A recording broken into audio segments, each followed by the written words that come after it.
The Anvil Splitter has one of the worst reputations in Arc Raiders, and honestly I kinda get why. On paper it sounds janky as hell. You take a weapon that normally fires one hard-hitting projectile, and now it fires 4 weaker ones instead. A lot of players look at that, immediately assume it turns the Anvil into some awkward gimmick shotgun, and then write it off as trash. But I'm here to tell you that the common consensus on the Anvil Splitter is just flat out wrong. Because the Anvil Splitter does not suck. People are just judging it for the wrong job.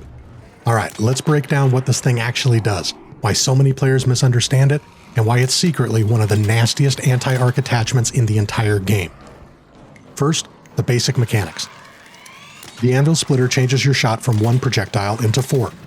Each of those projectiles deals 70% reduced damage, which means each pellet is only doing 30% of the original base damage. Now if you only look at 1 pellet, yeah, that sounds terrible.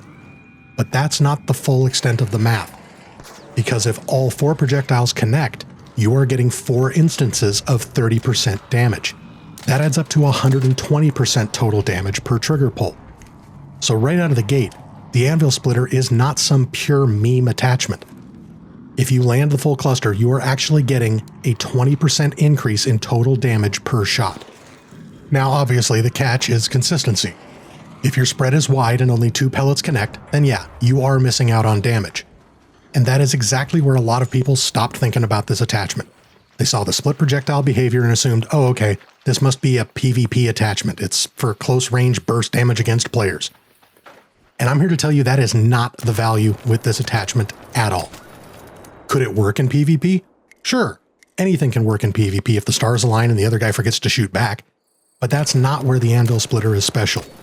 The real magic with this attachment is against arc enemies, specifically the flying ones. And that is where this thing goes from gimmick to god tier. And the reason is knockback.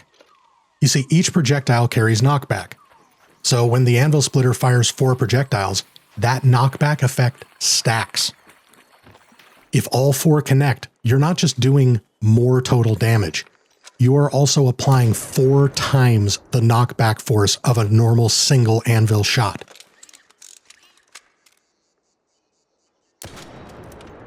And against flying arc, that is a huge deal. Because flying arc do not just care about raw damage. They care about interruption, they care about displacement. They care about getting shoved off their line, bounced out of position, or thrown completely out of rhythm. That means the Anvil Splitter is not just hurting them, it's bullying them. Wasps, hornets, fireflies, rocketeers, anything airborne and annoying, this thing can absolutely wreck their day. See, instead of just tapping a target and hoping the damage race goes your way, the Splitter lets you violently reject that enemy's right to occupy your airspace. And there's another reason the spread matters so much against flying arc. See, a lot of these arc enemies are not just hovering there politely waiting to get shot. They're strafing, juking, changing direction, and generally moving like crackheads with a jetpack. And when you're shooting a weapon that normally fires a single projectile, that movement matters a lot. Because if your timing is slightly off, or the target changes direction at the last second, you don't just lose some damage. You lose all of it. A missed single projectile shot is 0 damage. Nothing. You burned the shot, got no damage, got no knockback, and accomplished absolutely nothing except making a bunch of noise and wasting ammo. And that's another area that the Anvil Splitter becomes way more useful than people give it credit for. Because with the Anvil Splitter, you're no longer relying on one lone projectile to perfectly meet a target that's strafing all over the place. Now you're throwing a cluster of projectiles. So even in situations where your aim isn't perfectly centered, you've got a much better chance that at least some of those projectiles will connect. And some damage is always better than no damage. And maybe you don't land the full 4 hit cluster every time. That's fine. But landing 2 or 3 pellets on a fast-moving flying target is still far better than sending one single shot into the void because the Wasp decided to sidestep you at the last second with a Kansas City shuffle. That added forgiveness is a huge part of why the Anvil Splitter works so well against airborne arc. Yes, the best case scenario is all 4 projectiles connect and you get the bonus damage plus stacked knockback.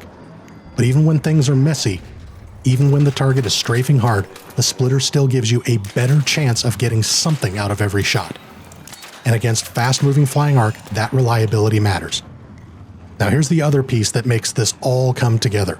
Spread control. because the spread is not nearly as wild as people think it is. The key is crouching. Crouching while aiming down sight tightens the spread dramatically, and I mean dramatically. When you crouch ADS with the Anvil Splitter, that pellet cluster gets incredibly tight. Tight enough that you can reliably land all 4 projectiles in a compact grouping well beyond the distance where most people would assume this mod would fall apart. That is the hidden sauce. Because the average player hears split projectile and assumes the gun becomes useless past kissing distance. Not true. If you stand there and fire it lazily, yeah, the spread can feel mediocre.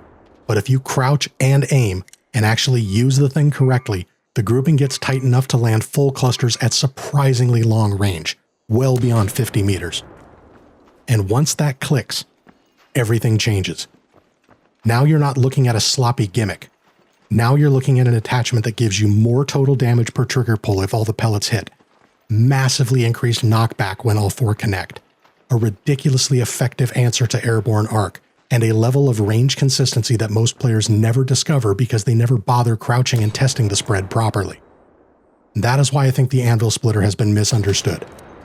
People saw legendary spread mod and expected some flashy PvP monster, and because it didn't instantly turn the Anvil into a Raider deleting death wand, they assumed it was bad.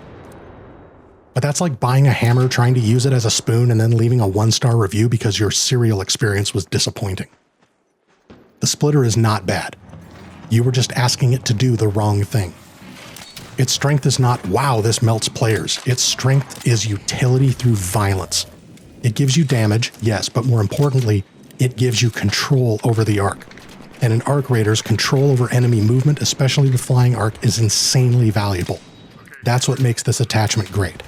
Not because it's flashy, not because it's some broken PvP cheese machine, but because it fills a very specific role better than most people even realize. So no, the common consensus is not correct. The Anvil Splitter does not suck. It's just one of those attachments where the community looked at the label, guessed what it was for, got it wrong, and then moved on. Meanwhile, crouch aiming, deleting flying arc, and launching them backwards like they've been bitch slapped by God is where this thing actually shines. So the next time somebody tells you the Anvil Splitter is trash, just remember, it's not a PvP toy. It's an anti-aircraft pistol that hits like a freight train. If you enjoyed this video, please do me a favor, like and subscribe. It really helps out the channel. And as always, keep looting, keep shooting. I'll see you guys in the next one.